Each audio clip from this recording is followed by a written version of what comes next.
Olá! Nesta aula falaremos sobre resistência elétrica. Vamos lá? Vou começar com uma pergunta: como os elétrons se movem no fio, né? Será que o fio elétrico é como um cano? E no fundo aquele cobre é oco, os elétrons vão caminhar como se fossem água no meio daquele cano, que seria o fio? Como será que esse fio vai ter os elétrons se movendo no interior dele quando você aplica uma DDP nesse fio?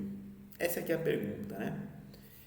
A gente vai discutir um pouquinho essas perguntas, só que ainda sob a ótica da física clássica, tá? Não iremos entrar na física quântica, porque no fundo é assim, né? Hoje, quando eu falo de movimento de elétrons e materiais condutores, a gente tem que fazer uma abordagem muito mais complexa, usando a física quântica, etc. A gente não vai fazer isso aqui, a gente vai se limitar à física clássica, ok?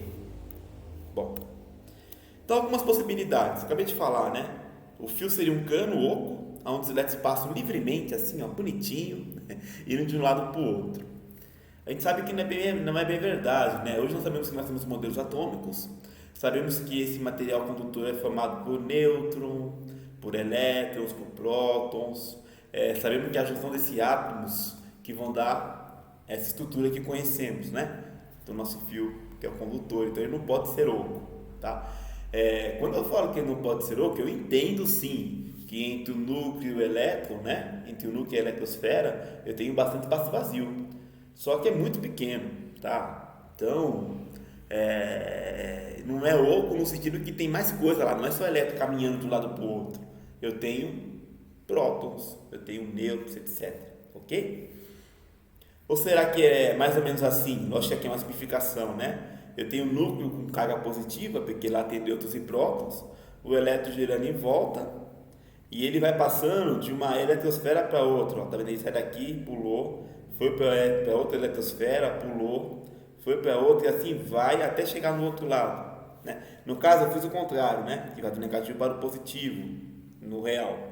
No sentido convencional, a gente costuma adotar que a corrente sai do positivo para o negativo. Só que isso é apenas uma convenção, porque na realidade, aonde eu tenho excesso de elétrons é na carga negativa e aonde eu tenho poucos elétrons é na carga positiva, né? Então, será que vem aqui, ó, vai passando de eletrosfera por eletrosfera até chegar aqui? Será que é assim? Bom, um rapaz que chegou próximo de explicar, embora com muitos problemas, né? Como eu falei, nós só vamos ter uma explicação realmente completa com a física moderna. Foi o Drude. Então, Drude ele foi um cientista que ele imaginou o seguinte, tá? Ele criou o modelo de Drude. Então, esse modelo ele pensou o seguinte: eu tenho alguns pontos fixos. Esses modelos poderiam ser, por exemplo, algumas partículas ali no meio. Não vamos entrar nos detalhes, tá? E os elétrons, que são as bolinhas azuis que estão aqui, ó, eles vão se movimentar de maneira aleatória. Então eles se movem, eles não interagem entre si, mas eles interagem com essas bolinhas que nós temos no meio do caminho, né? Tipo o pimbolim antigo, né? Então ele está andando aqui, ele bate, ele vem para cá, ele vai para lá, ele fica se mexendo, mesmo quando não tem DDP. Mas esses são os elétrons livres, segundo o modelo de Drude.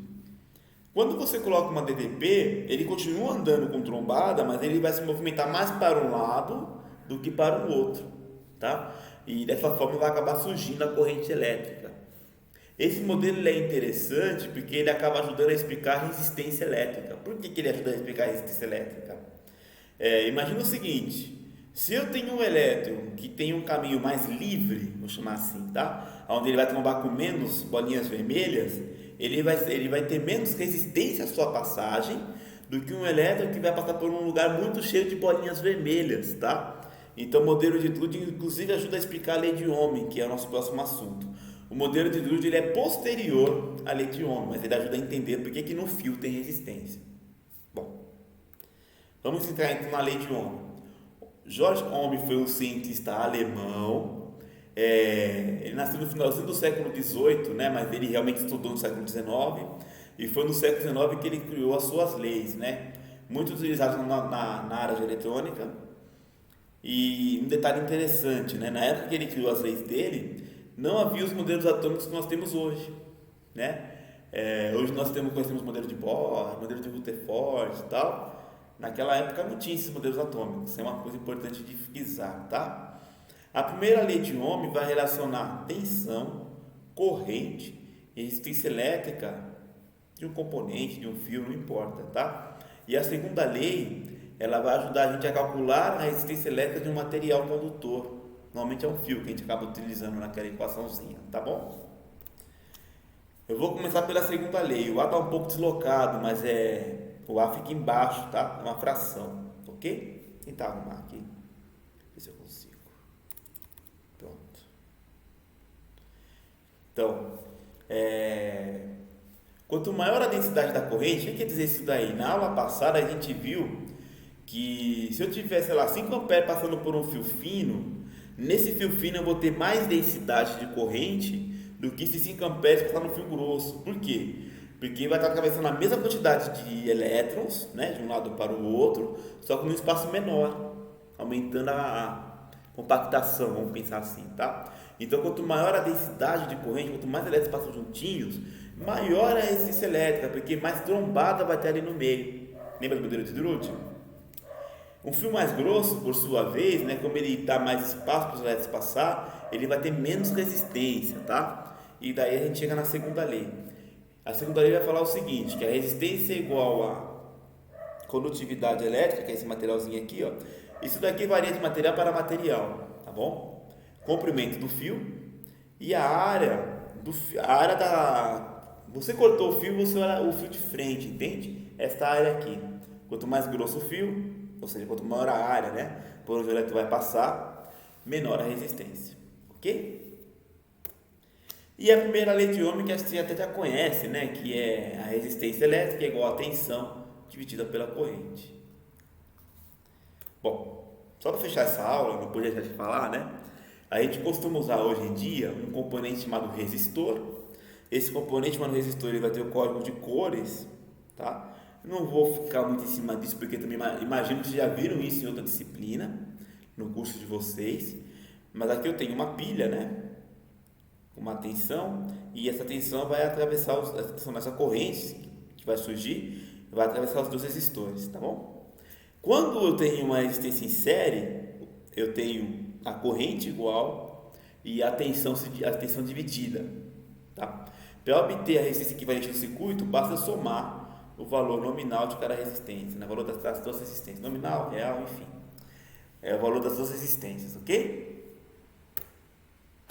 E eu tenho o circuito em paralelo também.